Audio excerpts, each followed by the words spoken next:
Welcome to Confessions of a Parent Coach.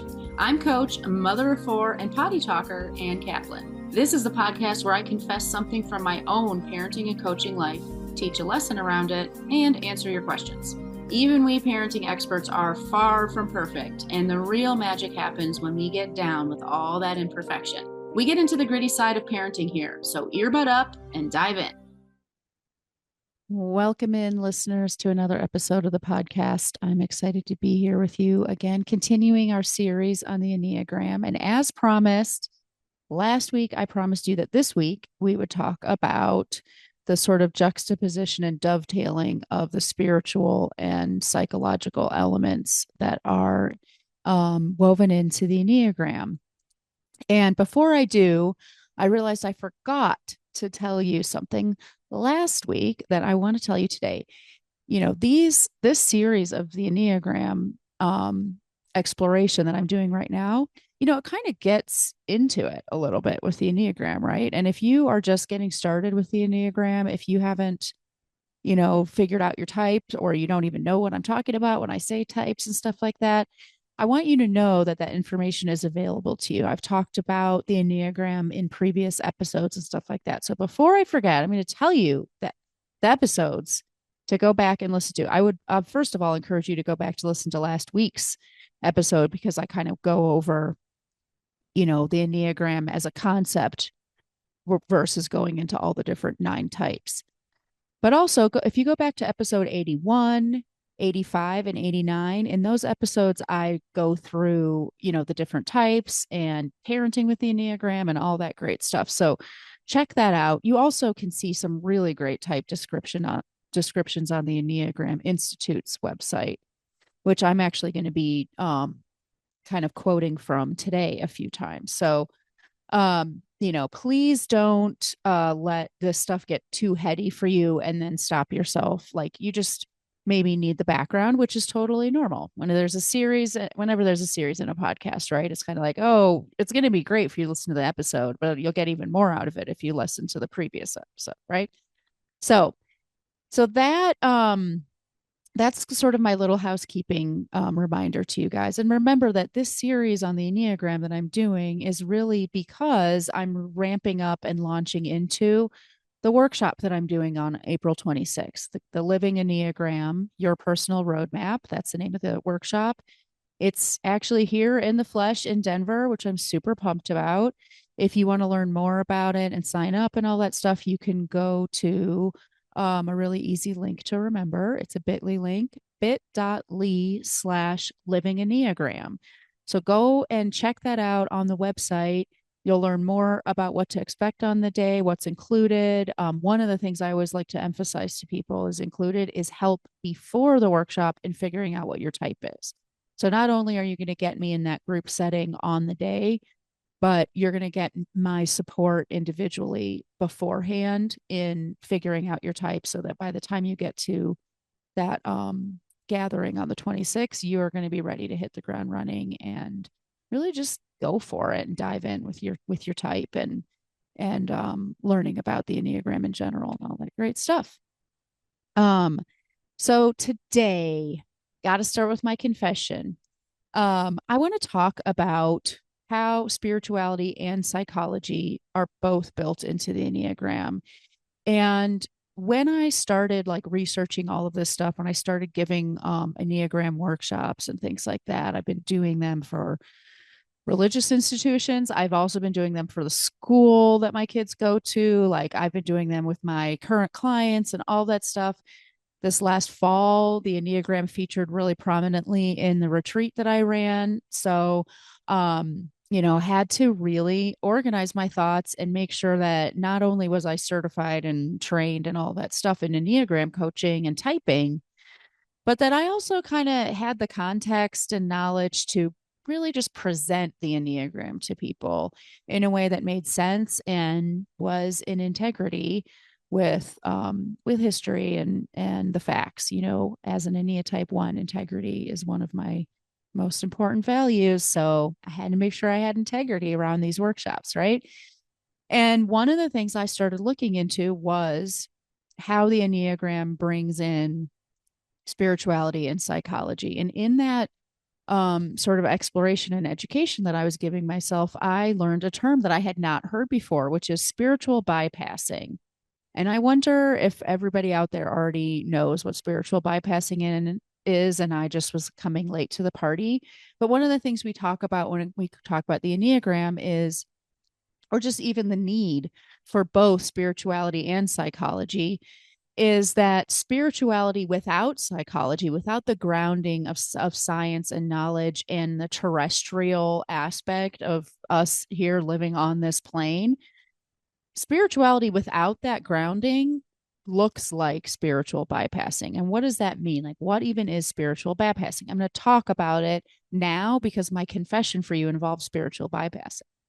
So, spiritual bypassing is this this thing that happens when we seek spirituality without that psychological integration, that sort of like integration into the body and the here and now.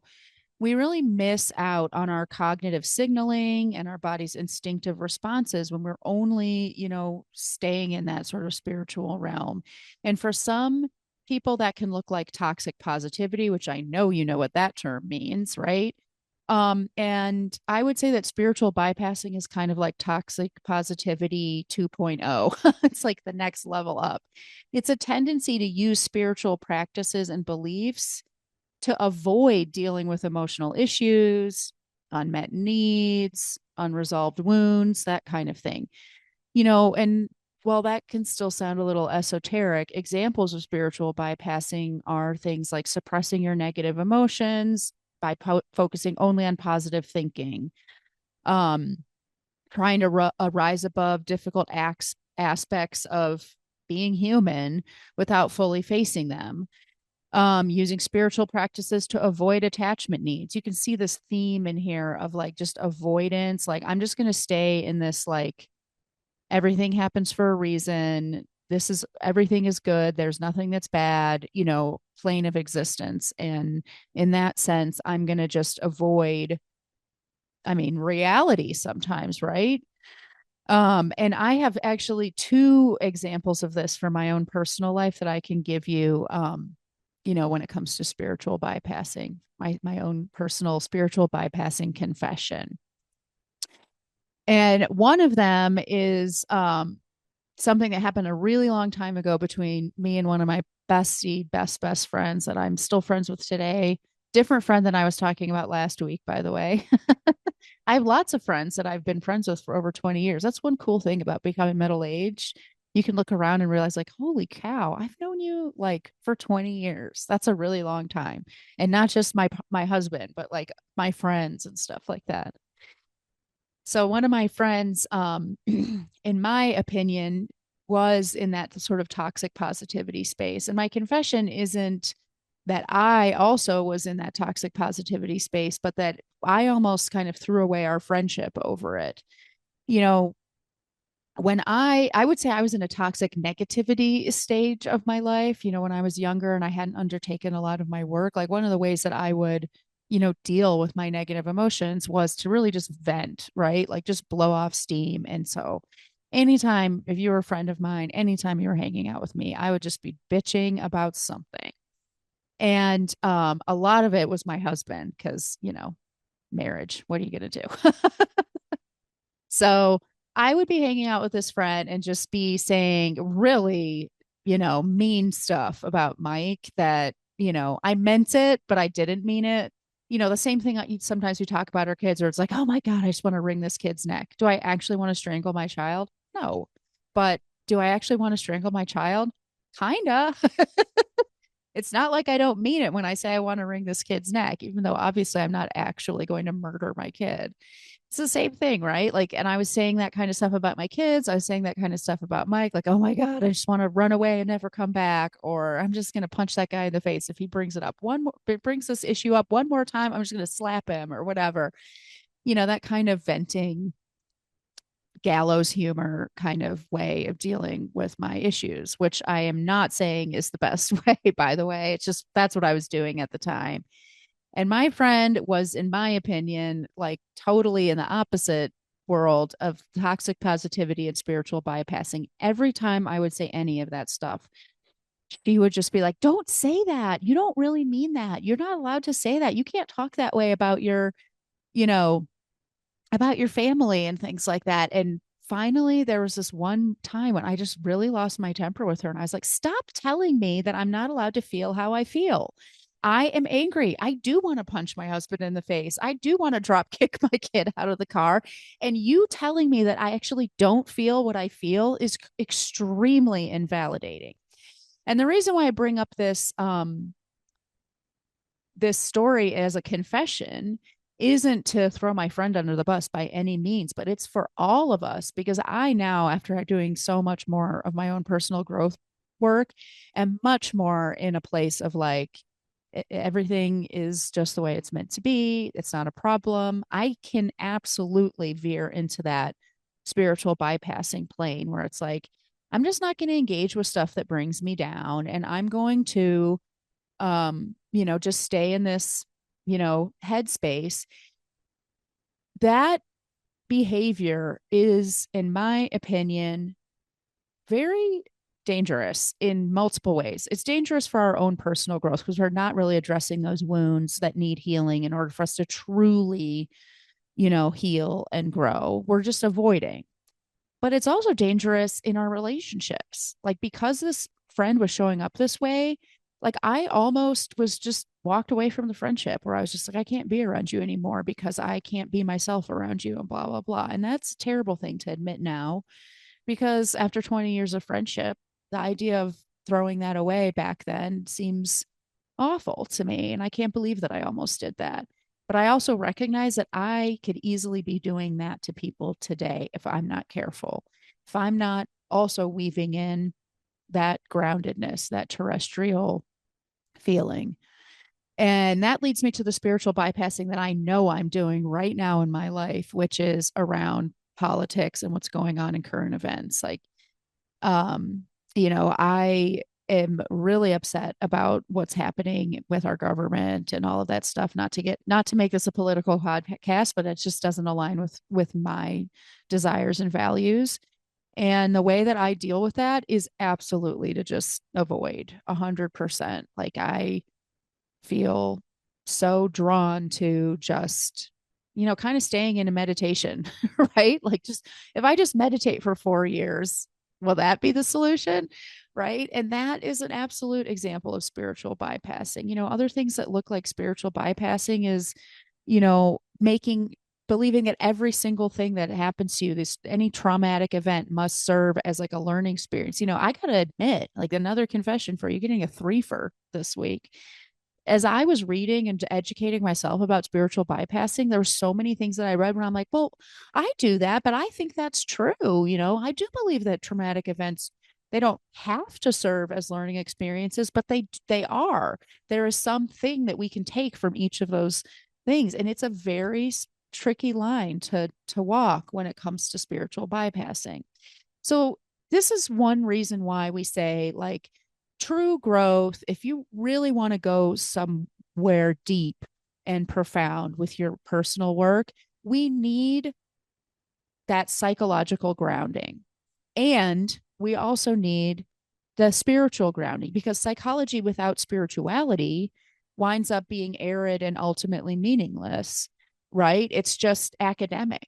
It's this analytical, like, pedantic, actually, you do that because you have an attachment wound when you blah, blah, blah, blah. That not that stuff isn't true, but if you don't weave that like true human core essence and energy into that work, it becomes that dry, pedantic academic pursuit that doesn't actually help us. When the spiritual aspect is denied, we get stuck in ego thinking. We rationalize our feelings. That's that whole like, actually, blah, blah, blah. We rationalize our feelings. We rehash old wounds. I don't know about you, but after a while, like we can easily perseverate on past experiences that traumatized us without actually getting the healing that we need from that revisiting of that experience. And so we consequently end up like circumventing, you know, that extra ineffable richness of our inner knowing that is also available. So either way, psychology without spirituality or spirituality without psychology, it just ends up with this sort of disappointment and deception. The two of them go hand in hand to reinforce the best in each other. And I want to kind of give a caveat before I go any further that when we talk about spirituality here, we do not, this does not mean religion. In fact, it's my firm belief that religion is the egoic manifestation of spirituality. But I do think that it's important. And like 2 years ago, the theme for my fall retreat was spirituality and parenting. But I made sure not to say spirituality because it's such a sort of activating word for so many people. And it means something really sort of energetically charged to so many people. I didn't use that word on purpose, but it is true. Like if you look, even when you read about psychology, or sometimes if you start working with a therapist or a coach, they'll have you fill out something called the wheel of life. One of the metrics on that wheel is spirituality. Like how satisfied and full do you feel in that aspect of your life? Like we recognize, even on a scientific academic level, the need for human beings to have some sort of spiritual life. Does not have to be religion at all, doesn't have to be going to a church, a temple, a mosque. It doesn't have to be anything codified or dogmatic or even structured. But we do understand now at this stage of our awareness and research and all of that good stuff, that human beings have a very deep need for something beyond the physical, beyond the terrestrial, beyond the nuts and bolts of everyday life. There is an ineffable quality to the world around us that we sometimes turn away from because it's hard to explain, or hard to even pursue, but it's there. And it's not just there around us, it's there, it's a part of who we are. And this is why even 12-step programs put this huge emphasis on acknowledging, just something bigger than you. So hopefully, I haven't like lost you by mentioning the spiritual piece of the puzzle, because what I want to do with the rest of our time is to talk a little bit about how does the Enneagram use both of those things. And last week I talked about the Enneagram being more than a personality test. To me, this is one of the huge reasons why people find healing and direction and self-awareness through the Enneagram in ways that they simply don't in other, you know, personality tests like Strengths Finder or Myers-Briggs and stuff like that. Those tests are amazing for learning about your skills and strengths and gifts and challenges in the workplace or in a community or in, communication and stuff like that. Absolutely incredibly useful. And the Enneagram does that as well, plus all of this extra. So let's talk about that, because truly, um, you know, going to that next level is what makes the Enneagram super special. Um, a lot of the reading that you'll do about this stuff and everything will really just underscore for you that, the beauty of the Enneagram lies in its holistic approach. It doesn't separate psychology from spirituality, but sees them as deeply interconnected paths of human understanding and growth. And, I think this is one of the reasons why my practice is the way it is. I'd love to say that I love the Enneagram because it's like my practice, but the truth is I knew about the Enneagram long before I became a coach. So I would say that the reverse is true. My coaching practice is a reflection of the same things that the Enneagram is a reflection of. In my coaching, I look at and teach to the totality of my client, and that is exactly what the Enneagram does. It combines the earthly and the divine in its approach. It sees us in our wholeness. It teaches us wholly, not holy, HOLLY, but holy as in WHOLE. It's so much more than a personality test because of that holistic approach. So let's talk about what do I even mean by that? Like, how does it do that? Let's talk about a few examples where psychology is really built into the Enneagram. The first is in personality dynamics. Each of the 9 personality types represents distinct psychological patterns of thinking, feeling, and behaving. They just each of the types describes core motivations, fears, defense mechanisms, unconscious drivers that shape our psychological experiences. Those types explain why people react differently to similar situations based on their psychological makeup. The personality structure of each of these types is a detailed description of how you have constructed your ego. And all 9 types have egos, and all 9 types construct their personality and their ego differently according to what type they are. It's like textbook psychology, right? And then it goes further. The Enneagram goes further into cognitive patterns, emotional intelligence, interpersonal relationships. Like these are all things that psychology addresses as well. And with that kind of dovetailing of that ineffable layer added in, now this psychological knowledge becomes far more than just an intellectual exercise or academic posturing or pedantism. And let's talk about how that's the spirituality is built into the Enneagram. And once again, this has nothing to do with religion. The Enneagram brings the spiritual dimension in by outlining paths of growth and transformation.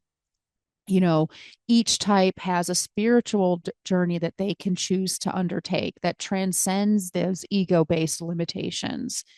And the system of the Enneagram, really helps us understand that your type itself is a sort of foot in the door to deeper self awareness and spiritual awakening. Even the geometric symbol of the Enneagram, uh, outlines and points us toward that interconnected nature of the human experience, that all of the types, at their highest level become one. They merge with each other, and there's no such thing as a type anymore if we were able to reach that sort of Buddha level of enlightenment. That spiritual concept of universal connection and shared human experience, they're omnipresent in all spiritual practices.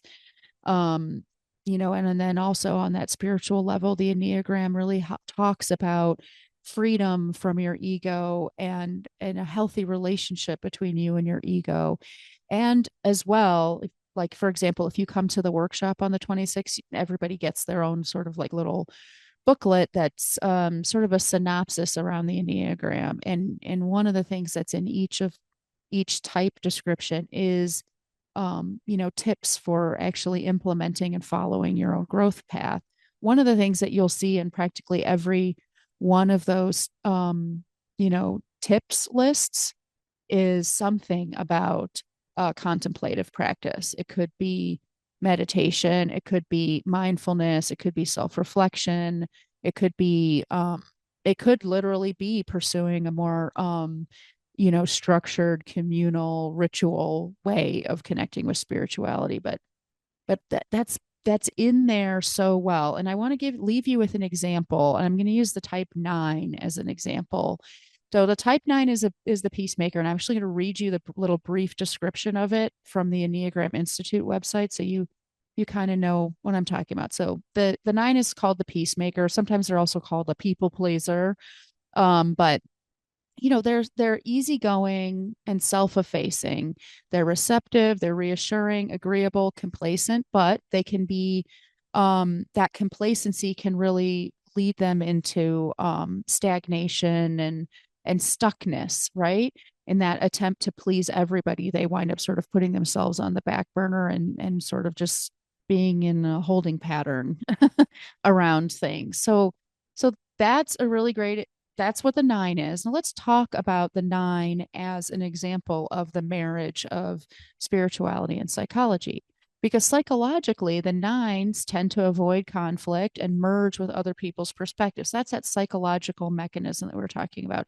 Spiritually, their growth involves developing boundaries, finding their own voice, recognizing their inherent worth beyond people pleasing. Like the process that a 9 goes through in order to be able to do those concrete things like setting boundaries and saying no, it really starts with valuing themselves and realizing their inherent worth, realizing that they have value intrinsically within them.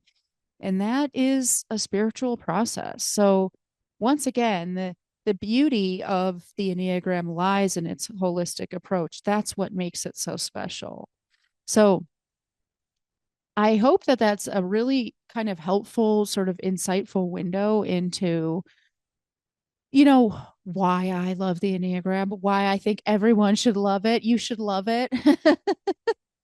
I think also for me, doing that personal, self-education process to help myself be in integrity in my teaching and facilitating the work that I do with my clients around the Enneagram, the more I learned about it, it really helped me almost deepen the validity and legitimacy of this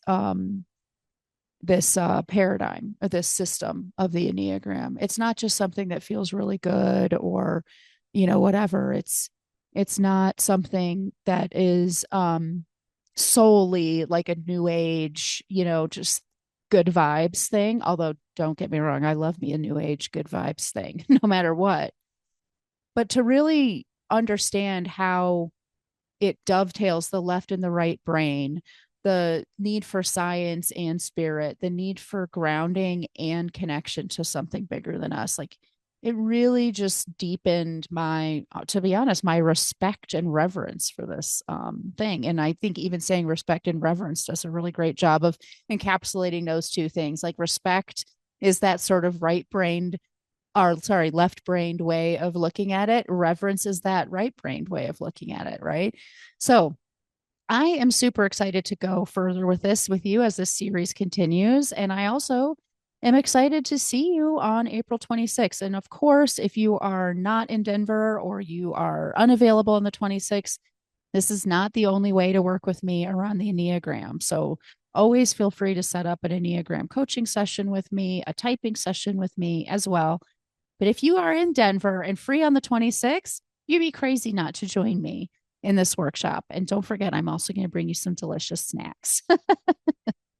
Have a great week, everyone, and stay tuned for next week when the series continues and I'm going to start getting much more into the nuts and bolts of the Enneagram with you. We're going to leave that sort of macro level and I'm going to start talking about the centers of intelligence a little bit. Next week, I'm going to kind of help you see, are you a head, a heart, or a gut type? That motivation that's behind why you do what you do. So stay tuned for that, and I'll talk to you all soon. Bye. The episode is over, but there's more waiting for you. You can grab my free workbook, Getting Kids to Listen the First Time, that walks you through the fundamental principles I teach all of my clients and applies them to this very universal parenting challenge.